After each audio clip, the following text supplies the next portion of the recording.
What's up, you guys? Welcome to the very special video.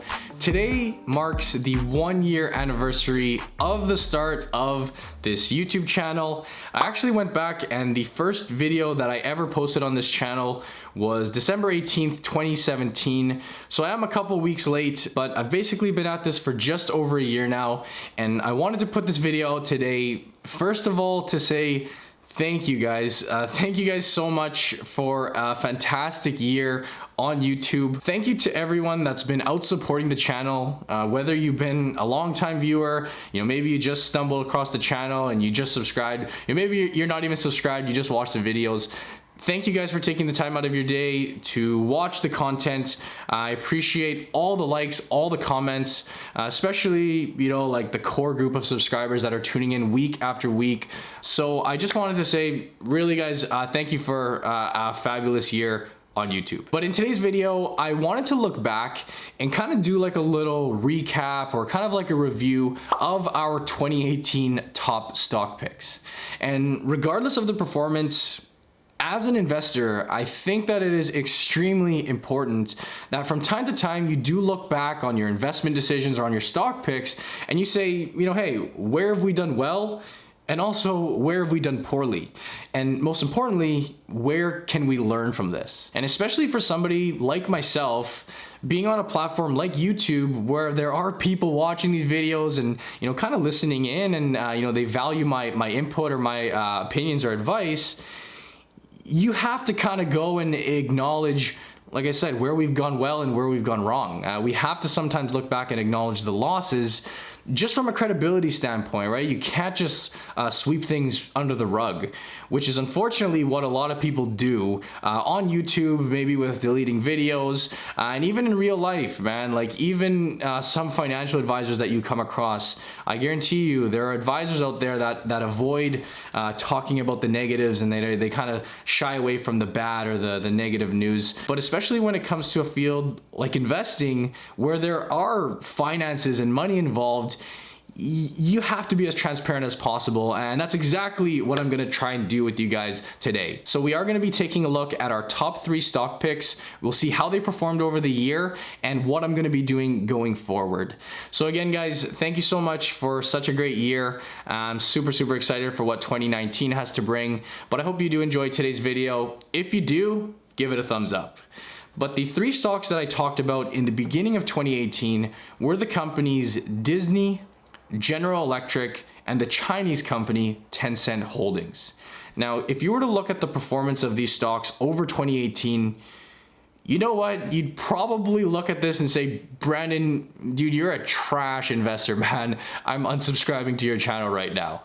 And fair enough, okay? The performance of these stocks have clearly not been optimal. I will just say, keep in mind, this was a year where the markets didn't do the greatest.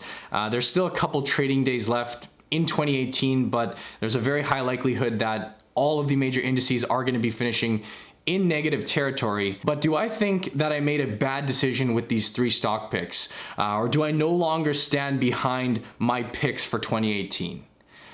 Absolutely not. Funny enough, a couple of the stocks that I've been personally buying over the past couple of months happen to be General Electric, and just earlier this month, I added to my Tencent position. And that's not because I was planning for this video, that just happened to be the case. And when I invest in a stock and it's down like this, I'll share with you guys a quick little spiel that my dad will give me from time to time.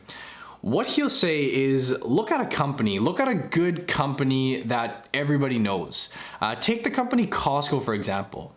Costco is a wonderfully run business. They sell billions and billions of dollars of product every year. They got locations all over the globe. And let's say, for example, you are a shareholder, you're an investor in the company Costco.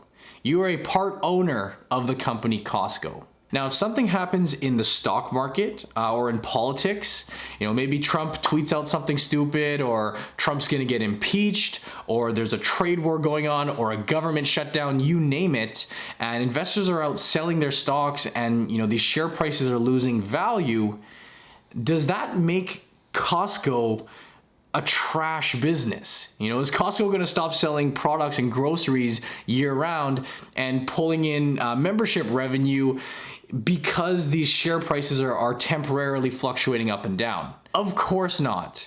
Costco is a wonderful business, along with Disney, Tencent Holdings, and more debatably, General Electric. Now, all three of these companies, I believe, are going to do well over the long term.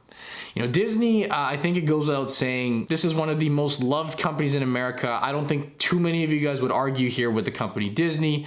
I think they got a big year ahead of them in 2019 with the release of their new streaming service. I don't think many of you guys will have an issue with Disney. Tencent, another massive company over in China, involved in so many aspects of the Chinese consumer, video games, social media, content production. Tencent is a massive, massive company. Now, midway through 2018, we have this trade war pop up, political drama going on between US and China. We see a sell-off of the entire Chinese market. Alibaba down, Baidu down, JD.com down, Tencent down 23%. Does this mean that these are poor investments or poor companies to invest in for the long term? No, man, it just means that they're having a rough year. And this, of course, is a risk when investing in foreign companies. Stuff like this does happen. This is a prime example of it. And sometimes it's just out of your control. There will be geopolitical risk when investing in a Chinese company. But the question I ask myself is, do I think this is temporary? Absolutely. And I'm actually still positive on my Tencent position because I did get into the stock. I got into it in about midway through 2017. But like I said, guys, I actually added to my Tencent position because rather than looking at it like, this company sucks and I need to go change my investments, I like to think of this more as a 20% discount on a wonderful Chinese company. Now, General Electric, the worst performer of the three, this is a stock that I got a lot of hate on. I still do get a lot of hate on, and rightfully so. And this is where I have to come out and be honest and be transparent and say, yeah, maybe I made a bit of a mistake. But it's probably not for the reason that you're thinking. I actually think that GE is still a good stock to buy for the long term, and that's why I'm personally holding it. I do believe that where we stand today, there is more upside potential than there is downside. When you hear the talks of adding up the sum of the company's parts actually shows that the company is undervalued. When you look at the new CEO, Larry Culp, has basically come out and said, let's wipe everything clean and get this company back on track. They completely wiped out their dividend to save every penny that they can. I do believe in this company. But where I messed up was that there were likely some better investment options out there. I could have picked a better stock for my 2018 top stock picks. And I did get a lot of comments at the time saying, why the hell are you picking GE? There's a million other stocks out there to choose from. I completely understood that the company was going through some pretty serious turmoil, and this was going to be a multi-year turnaround. But I did think that we were going to see a little bit more daylight than we ended up seeing in 2019, as that is clearly the case. So the fact that the stock is down 60%, yeah, that's not good. But do I still believe in the company? Yes. Do I believe that they'll be able to turn things around? Yes, but there were better options out there. And am I going to continue to hold my position in GE?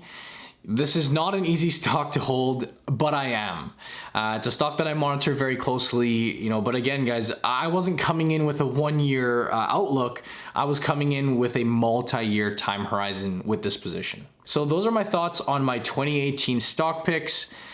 Guys, the way I look at it is I am in the first inning of a very, very long ball game. I'm not even in the first inning. I'm like the first batter up because I have such a long career of investing ahead of me. So I can't let the short-term performance, just over this 1 year dictate what I do with my portfolio. I do truly believe in the long-term investing process. This is something that I bought into from a very early age, and I've been lucky enough, I've been blessed to work at our firm, at our investment firm, where I've seen the history, I've seen the performance of our clients 20, 30-year clients that have been through, the crash of '08, they've been through the tech bubble. There's been periods of time where stocks have been out of favor and down, 20, 30, 40, 50%. And despite investing through those periods, you look at the performance of the stocks today, you look at them up, 300, 400, 500 plus percent. Guys, really, if you're willing to invest for the long term, dips like this can be very much meaningless. So that is something that I want to share with you guys. It's something that I always preach on this channel, just investing with a long-term view. And hopefully that did kind of shed some light onto things. But like I said, thank you guys for one fabulous year on YouTube. I'm super excited for what 2019 has to bring. If you enjoyed the video, feel free to give it a thumbs up. And if you're not already subscribed to the channel, subscribe and hit the bell for notifications. I post a video every Monday. Also, be sure to join our membership group, guys. Sorry you missed out on a pretty big Boxing Day sale. Welcome to all the new members, guys. We had a bunch of people come in. I was actually surprised, but welcome to the new members. Hopefully we'll get another sale going on soon. But as always, I thank you for watching, and I'll see you in the next video.